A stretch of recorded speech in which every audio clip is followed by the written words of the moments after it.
Сәлем достар, қайырлы күн. Арнама қош келдіңіздер.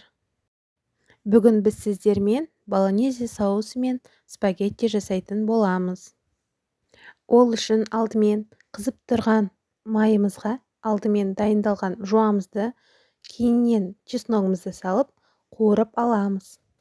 Жақсылап қуырылған жуамыздың үстіне сәбізімізді саламыз.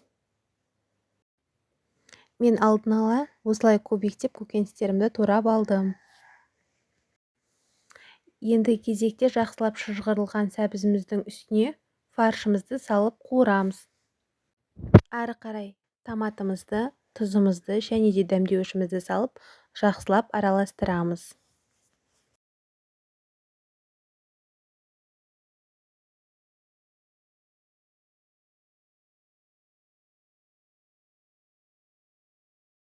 Жақсылап біркелкі етіп араластырып алған соң үстіне қызанақ шырынын құямыз.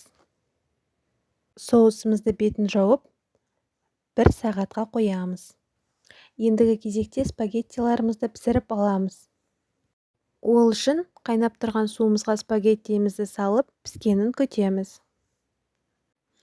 1 сағат уақыттан соң соусымыз дайын болды. Міне достар, болонезе соусымен жасалған спагеттиіміз дайын. Ас болсын, сіздер де жасап көріңіздер. Үстіне осылай әдемілеп теркіден өткізілген сырымызды саламыз. Достар, каналыма тіркеліп, лайк басып, комментарий жазуды ұмытпаңыздар.